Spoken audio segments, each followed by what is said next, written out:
आज की इस वीडियो में हम कक्षा 5 की कार्य पुस्तिका का पाठ 14 विषय है प्रकृति। पाठ 14 है जल के गुण एवं जल प्रदूषण हल करने वाले हैं। अगर आप भी अपनी कार्य पुस्तिका में इसे भरना चाहते हैं तो इस वीडियो को अंत तक जरूर देखें। पढ़ने और सीखने के लिए हमारे साथ बने रहें। चैनल को अभी सब्सक्राइब करें और अपने दोस्तों के साथ साझा भी करें। तो आइए देखते हैं इसका पहला प्रश्न क्या है। पहला प्रश्न है, अपनी कक्षा में चर्चा करके लिखिए कि आपने दैनिक जीवन में सरलता से पानी के बहने की व्यवस्था किन किन जगहों पर की हुई देखी है। तो उत्तर है जल आपूर्ति पाइपलाइन, नालियाँ, नहरें और ढलान वाली सड़कों। अगला प्रश्न है, एक बॉक्स में लाल रंग का पानी रखा गया है। अब इस पानी को इस बॉक्स से 4 गुना बड़े बॉक्स में रखा जाता है तो वह बॉक्स अब कैसा दिखाई देगा। तो इसका ये और नंबर सही है। तो पानी अब कुछ इस टाइप दिखाई देगा।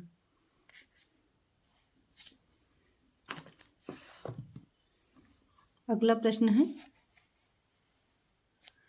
निम्नलिखित में से द्रव पदार्थ की क्या विशेषता है। तो ये है आयतन और आकार निश्चित होता है। दूसरा है आयतन निश्चित और आकार अनिश्चित होता है। तीसरा है आयतन और आकार दोनों अनिश्चित होते हैं। चौथा है इनमें से कोई नहीं। तो इसका जो है द्रव पदार्थ होते हैं उनकी विशेषता होती है आयतन निश्चित और आकार अनिश्चित होता है। अगला प्रश्न है, निम्नलिखित में से कौन सा पदार्थ पानी में घुलनशील है। तो ये अ है बालू, ब है नमक, स है ईंट, द है पत्थर। तो ये ब नंबर नमक है जो कि पानी में घुलनशील है, यानी कि पानी में पूरी तरह घुल जाएगा। अब आते हैं अगले प्रश्न पर।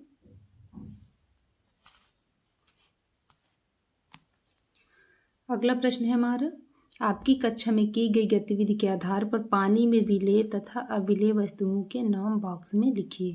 तो ये वस्तुओं के नाम है इधर, ये पानी में पूरी तरह विलेय और ये पानी में पूरी तरह विलेय नहीं है और ये पानी का रंग बदल जाता है। यहाँ पानी का रंग नहीं बदलता है। तो देखते हैं, ये नमक है और ये पानी में पूरी तरह विलेय है। तो उत्तर रहेगा हाँ, पानी में पूरी तरह विलेय नहीं है तो ये इसमें नहीं होगा। तो पानी का रंग बदल जाता है तो नहीं, और पानी का रंग नहीं बदलता है। हाँ, पानी नमक घुलने से पानी का रंग नहीं बदलता है। अगला है चीनी। तो चीनी ये भी पानी में पूरी तरह विलेय है और इसमें नहीं होगा, विलेय नहीं है तो नहीं।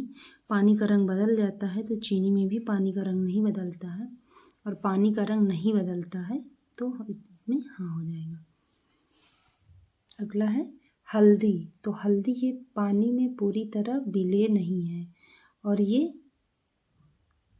तो इसमें नहीं हो जाएगा और विलेय नहीं है तो इसमें हाँ हो जाएगा। पानी का रंग बदल जाता है, पीला कलर हो जाएगा और पानी का रंग नहीं बदलता तो इसमें नहीं हो जाएगा। अगला प्रश्न है,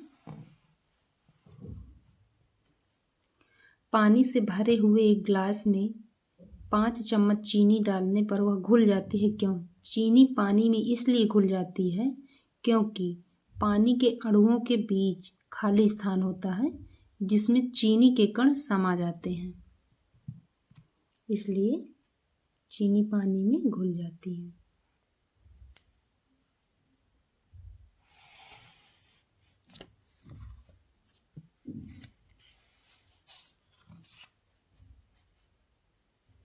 अगला प्रश्न है, निम्नलिखित विलेय तथा अविलेय पदार्थों को वर्गीकृत कीजिए।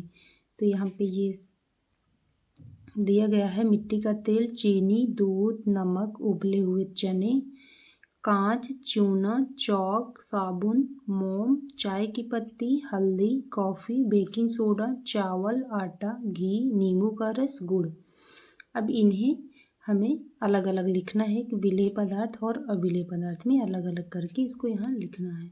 तो विलेय है इसमें से चीनी, दूध, नमक, हल्दी, कॉफ़ी, बेकिंग सोडा, नींबू का रस, गुड़। और अविलेय हैं जो मिट्टी का तेल, उबले हुए चने, कांच, चूना, चौक, साबुन, मोम, चाय की पत्ती, चावल, आटा, घी, ये अविलेय पदार्थ हो जाएंगे। अगला प्रश्न है, आपकी कक्षा में की गई गतिविधि के आधार पर पानी में तैरने वाली तथा डूबने वाली वस्तुओं के नाम लिखिए। तो पानी में तैरने वाली वस्तु हैं, ये पानी में डूबने वाली वस्तु हैं। देखते हैं पानी में तैरने वाली वस्तु। हवा भरा गुब्बारा, लकड़ी की छड़, सेब, रबर की गेंद, कॉर्क। और ये पानी में डूबने वाली वस्तु है, पानी से भरी हुई बोतल और लोहे की कील।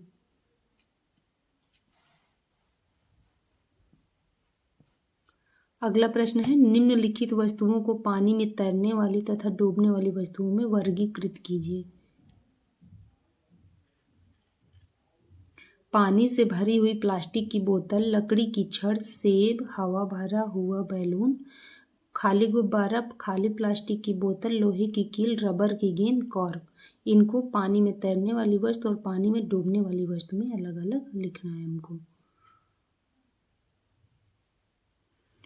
हवा भरा हुआ बैलून इधर हो गया पानी में तैरने वाली वस्तु में। हवा भरा हुआ बैलून, खाली गुब्बारा, खाली प्लास्टिक की बोतल, लकड़ी की छड़, सेब, रबर की गेंद, कॉर्क, ये पानी में तैरने वाली वस्तुएं हो गई।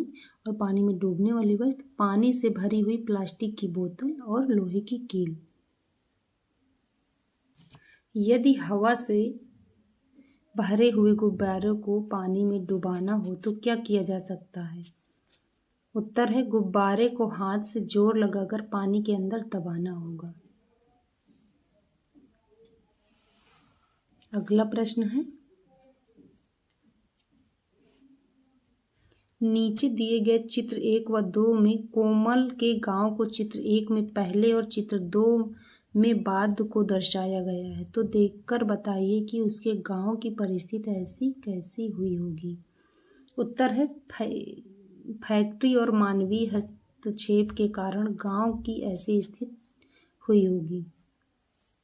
पहले उसका गांव इस तरह था, इसके बाद जब फैक्ट्रियां लग गई तो फिर ये इस टाइप का हो गया।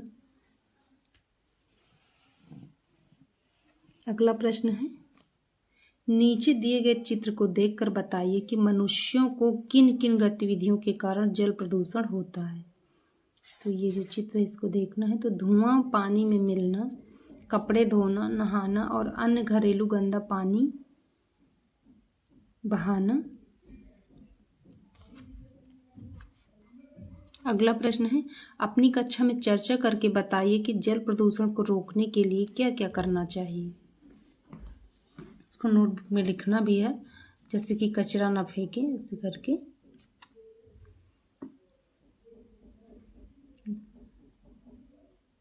गंदे पानी को नहीं बहाना आदि, ऐसे इसका उत्तर हो जाएगा। अगला प्रश्न है, जमीन के नीचे मिट्टी के कणों और चट्टानों के टुकड़ों के बीच पानी होता है। तो निम्नलिखित में से कौन सी प्रक्रिया जल को प्रदूषित कर सकती है? आ है बीज रोपण, बा है कारखाने के कचरे का अपशिष्ट, सा है खरपतवार का बढ़ना, दा है भूजल निकालने के लिए पंप बनाना। तो ये है बा, कारखाने के कचरे का अपशिष्ट।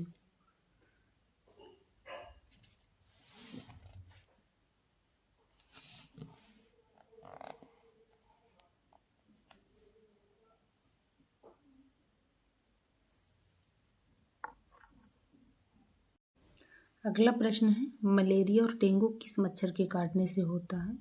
उत्तर है, मादा एनाफ्लीज।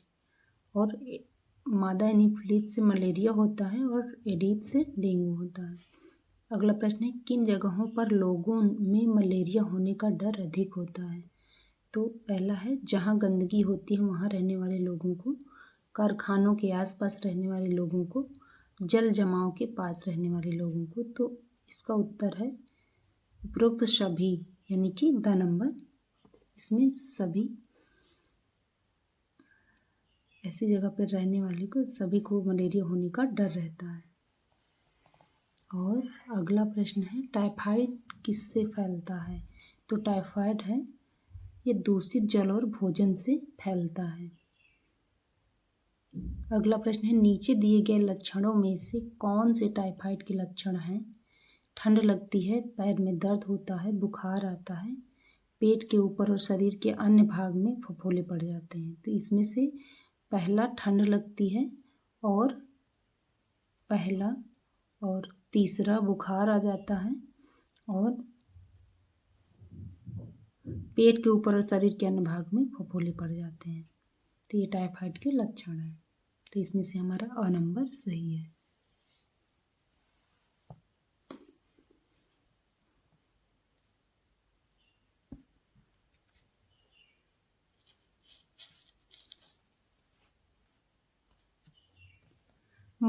अगला प्रश्न है मलेरिया से बचने के लिए निम्न में से जो उपाय करना चाहिए उसके सामने सही का निशान लगाइए। तो सोते समय मच्छरदानी का उपयोग नहीं करना चाहिए, तो वो गलत है, तो यहाँ पे कुछ नहीं होगा। अगला नंबर है मच्छर को रोकने के लिए खिड़की और दरवाजे पर जाली लगाना चाहिए, ये सही है। घर के अंदर कचरा इकट्ठा करके रखना चाहिए, तो ये गलत है, यानी कि यहाँ कुछ नहीं होगा। मच्छर मारने की दवा का छिड़काव नहीं करना चाहिए, ये भी गलत है। बाहर जाते समय मच्छर को दूर रखने वाली क्रीम लगानी चाहिए थी, ये सही है। घर के आसपास पानी को जमा करके रखना चाहिए, तो ये गलत। अब आते हैं अगले प्रश्न में। डेंगू किससे फैलता है लिखें। तो एडीज मच्छर के काटने से डेंगू फैलता है। अगला प्रश्न है हमारा नीचे के बॉक्स में 2 चित्र दिखाए गए हैं, उसे देखकर बताएं कि डेंगू फैलाने वाले मच्छर कहाँ कहाँ उत्पन्न होते हैं और उनको रोकने के लिए क्या क्या उपाय करना चाहिए। ये चित्र आपको दिख रहे हैं। इसमें है जैसे ये पुराने टायर, खुले बर्तन, फूलदान और जमा पानी में यहाँ मच्छर हो सकते हैं।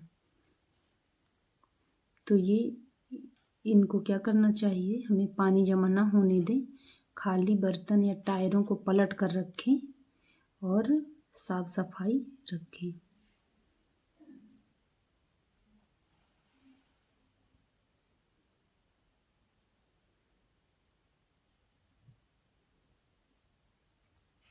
अगला प्रश्न चिकनगुनिया के बारे में अपनी नोटबुक में लिखें। यह किस के द्वारा होता है। तो ये एक वायरस के द्वारा होता है। ये किस से फैलता है। तो उत्तर है संक्रमित एडीज मच्छर के काटने से फैलता है। इसके लक्षण लिखे। तो इसके लक्षण है तेज बुखार, जोड़ों में दर्द और सूजन, ये हैं इसके लक्षण।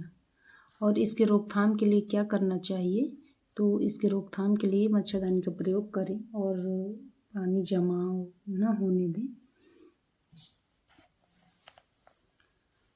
अगला प्रश्न है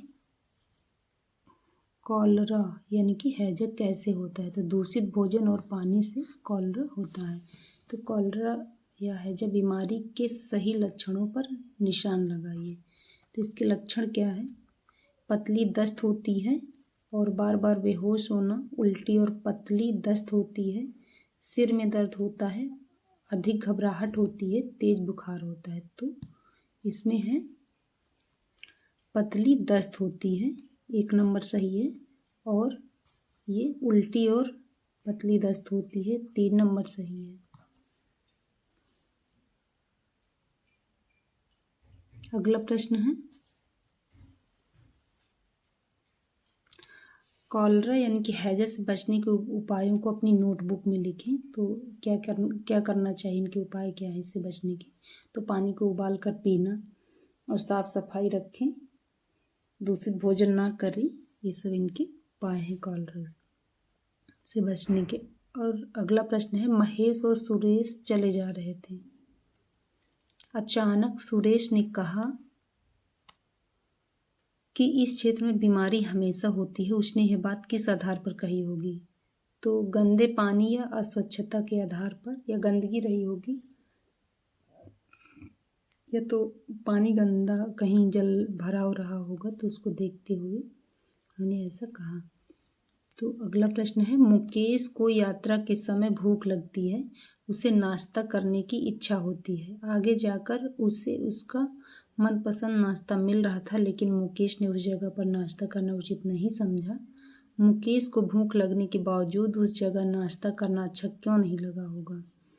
तो नाश्ता खुला यानी या दूषित या मक्खियाँ बैठने वाला रहा हो सकता था, तो इसलिए उन्होंने वहाँ नाश्ता नहीं किया। अगला प्रश्न है, पीलिया के क्या क्या लक्षण होते हैं? तो मिचली और उल्टी आना, दूसरा है भूख कम लगना, तीसरा पेशाब का रंग पीला होना, चौथा है त्वचा पर चकत्ते होना, पांचवा नंबर है पेट के ऊपरी हिस्से में दर्द होना, छठा है सिर में दर्द रहना।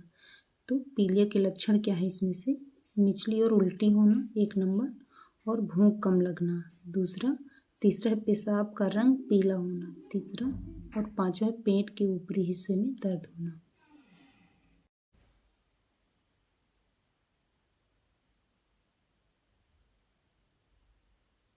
अगला प्रश्न है, पानी की अम्लीय अशुद्धियों को दूर करने के लिए निम्न में से किस विधि का उपयोग करेंगे और क्यों? तो पहला आ है छानकर, बा है क्लोरीन पाउडर डालकर, सा है गर्म करके, दा है ब्लीचिंग पाउडर डाल करके। तो हम इसकी अशुद्धियों को छान कर दूर करेंगे, क्योंकि यह अम्लीय अशुद्धियों जैसे कंकड़ रेत को भौतिक रूप से अलग कर देता है। अगला प्रश्न है, पानी के शुद्धिकरण के लिए निम्नलिखित में से क्या करना चाहिए? आ है पानी में नमक मिलाकर ढक कर रखना चाहिए, पानी को छान कर और उबाल कर रखना चाहिए, सा है पानी में नमक मिलाकर धूप में रखना चाहिए, दा है पानी को साफ बोतल में भरकर फ्रिज में रखना चाहिए। तो इसका उत्तर बा सही है, पानी को छान कर और उबाल कर रखना चाहिए। अगला प्रश्न है, आपके मित्र के घर में पीने के पानी को शुद्ध करने के लिए किस विधि का उपयोग किया जाता है? तो उत्तर है फिल्टर, या आमतौर पर आरओ का उपयोग होता है। अगला प्रश्न है, नदियों का पानी हमारे घरों तक पहुंचने से पहले किस प्रकार शुद्ध किया जाता है? उत्तर है बड़े जल शोधन संयंत्रों में छानकर कीटाणुनाशक जैसे क्लोरीन को मिलाकर। नदियों का पानी हमारे घरों तक पहुंचने से पहले किस प्रकार शुद्ध किया जाता है? तो बड़े जल शोधन संयंत्रों में छानकर कीटाणुनाशक जैसे क्लोरीन मिलाकर नदियों का पानी हमारे घरों तक पहुंचाया जाता है।